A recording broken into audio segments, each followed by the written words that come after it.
Hey everybody, welcome to another episode of Todd Plays Kerbal Space Program.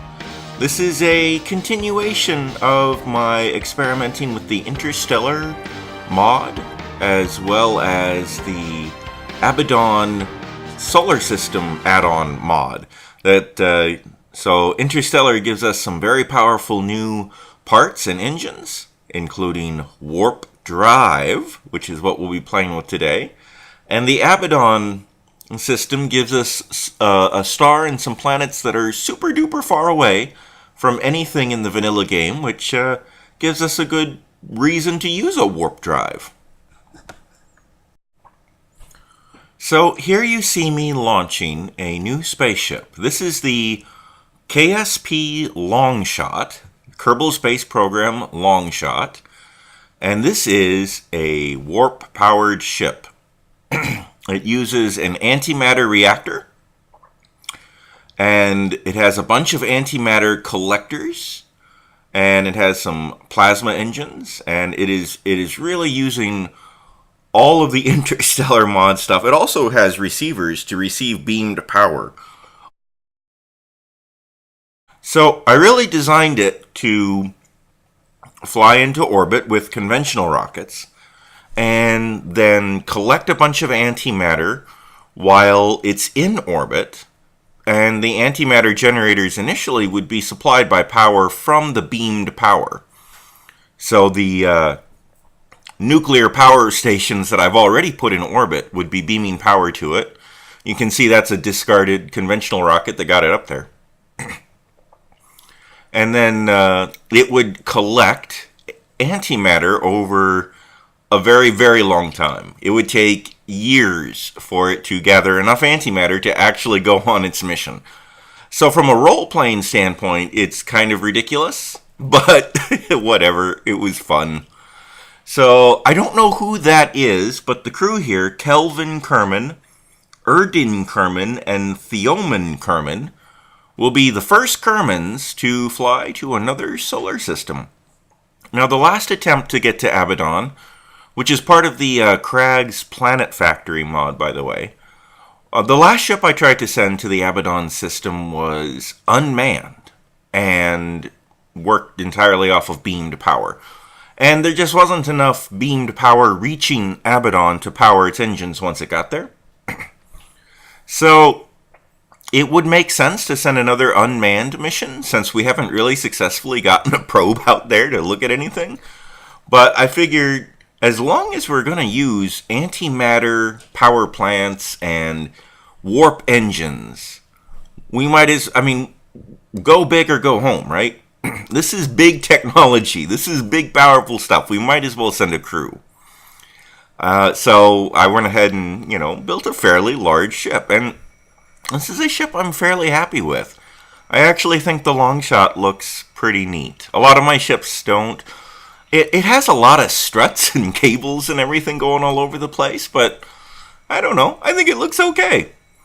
But so one of the big problems I ran into initially was how to make time pass by so that I could fill up the antimatter. And this is what I finally ended up doing, is saving with the ship in orbit, then switching back to the ground station.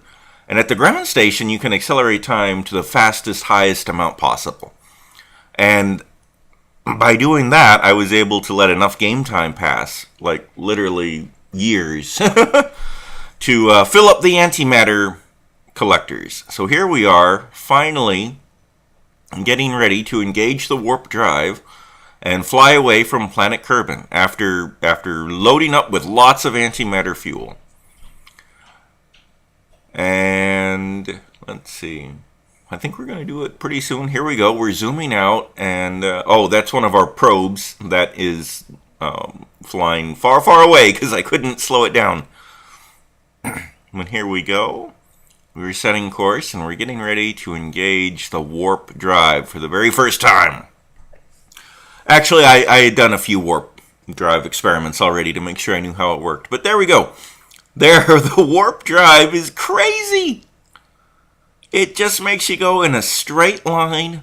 Once you engage the warp drive, it leaves all the laws of Newtonian physics behind.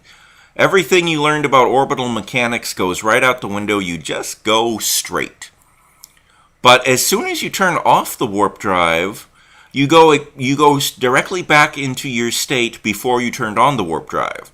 So whatever direction you were headed before you turned on the warp drive, however much velocity or momentum you had in that direction, you go back immediately to that state. So it's really tricky because you can come out of warp inside a planet's sphere of influence and find yourself, like, I guess if I was better at it, I could probably predict, but sometimes I'll find myself flying at the planet or away from it or whatever. And so you have to use more conventional engines, in this case plasma engines, to actually adjust your heading so you can get into a stable orbit. Otherwise, the warp engine, it's hard to circularize your orbit with the warp engine.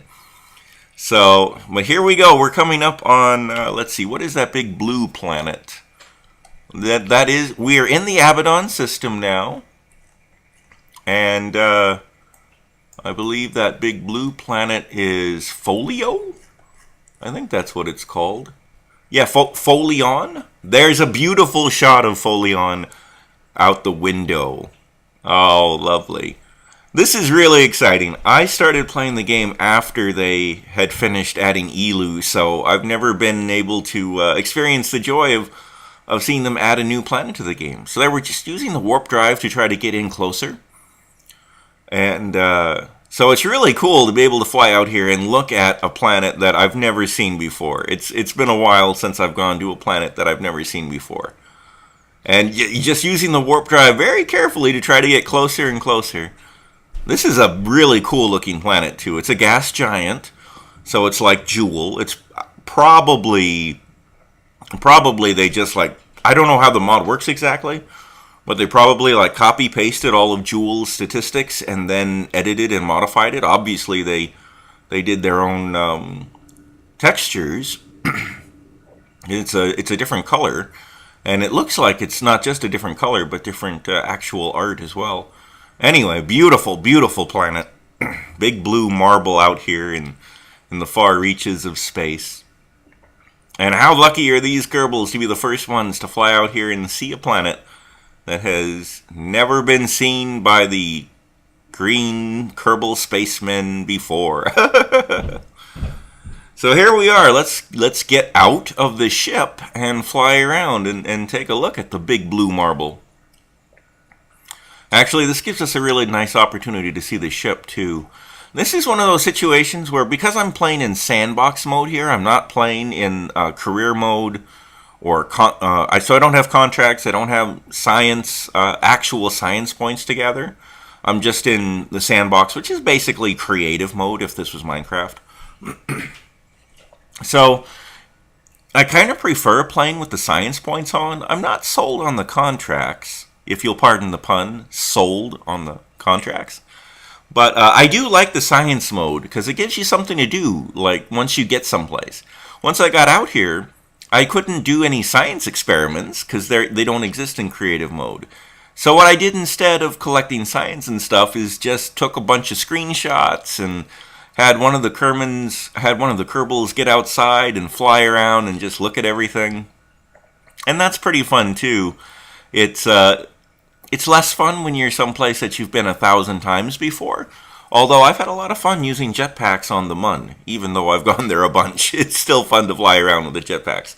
But when you go someplace you've never seen before, it can be fun just to look around, just to see what it is you're looking at. Now here we've gone, I believe we've used our warp drive to fly to the next planet inside the next furthest out planet inside the Abadon system. This is Sizor, another gas giant, a big purple gas giant that actually has, and there it is looking at it through the window again, which I think is just beautiful, just lovely. And what's neat about Sizor is that it actually has some moons around it. It's this Abadon Planet Factory Doodad mod is really, really pretty impressive. It doesn't just add a star and then a couple of planets. It adds a whole system of planets and planetary moons. It really is a solar system. So here, I like how the atmosphere looks green right on the edge, even though the clouds are obviously purple. It's really, really cool looking. Gas giants tend to be very pretty. Now there I am looking at one of the moons. I think that's the moon SETI. I think that's the all-water moon. I think SETI may have one island somewhere on it. There's a view of the crew. Hi guys, everybody is very excited to be the first Kerbals this far out. And getting a shot of the planet through the windows in the background while also being able to see one of the Kerbal pilots in the same shot. Oh man, I love this game. This game is beautiful. It's even with these mods, it's still super hard. Steep learning curve, very challenging. But I'm a huge space nerd, and so I don't mind learning about delta V and orbital mechanics. I think that's neat. And then when you finally, after hours and hours and hours of attempting and failing and experimenting and learning and failing, when you finally accomplish something like this and you get out to a planet you've never been to and you get to look at it and fly around and see the spaceship that you built over a million iterations, the one that finally worked, and you get to see the planet below it, and it's out here. It's finally not just in Kerbin's orbit anymore. It's finally out in the galaxy where it belongs. It's a wonderful moment. It's a wonderful sense of accomplishment. I play a lot of games and I have a lot of fun, and I've killed some bosses and beaten some difficult challenges, but there's something about the sandbox nature of Kerbal where you have to call your own shot and say, I've decided I'm going to do this. I'm going to build this thing or go to this place and do it this way. And you have to invent your goal. And then it's hard. And then when you achieve it, it's so satisfying because somehow I think creating the goal yourself adds also to the accomplishment. It's not just, this is the next boss that the game told me to go beat. And it was hard, and that's cool, and it was an accomplishment. I set this goal for myself. I went out and found these mods and installed them and figured out how to make them work and decided to build a warp engine to fly me to these planets, and that makes the accomplishment all the more satisfying, in my opinion. So this is planet SETI, and there's a beautiful shot.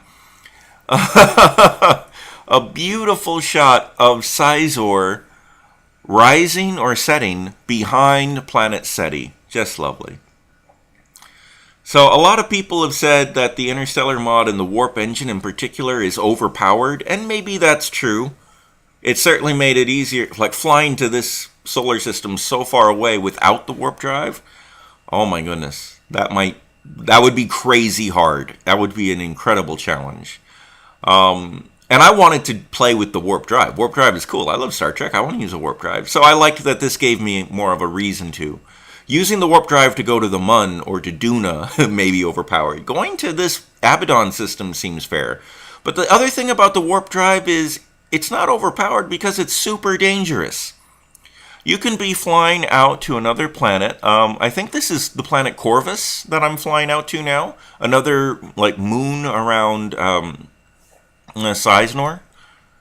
And I'm thinking I want to get in really close. So let's warp in a bit closer.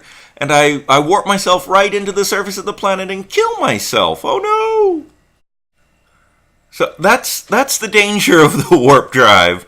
The ship was lost. All the crew was killed because I warp drived right into the surface of the planet. It goes so fast that it's a lot of power and it's pretty dangerous. So between the risk of blowing yourself up and how long it takes to gather all the antimatter, I don't feel like it's overpowered. I think it's actually still pretty difficult to use. Anyway, I had so much fun doing this mission, building this ship, playing with these mods. It's wonderful. I may continue playing with this and try to send more ships. I have a save point where the Longshot is before it blows itself up. So I may go back and use the Longshot to explore the other planets just so I can see what they all look like and everything. I don't know, but it's a ton of fun. There's so much else to do in Kerbal. I'm tempted to just delete all the mods and play all over again from scratch in science mode or something too. I don't know. Anyway, I had fun, and I hope you guys enjoyed this video. Thanks. Bye-bye.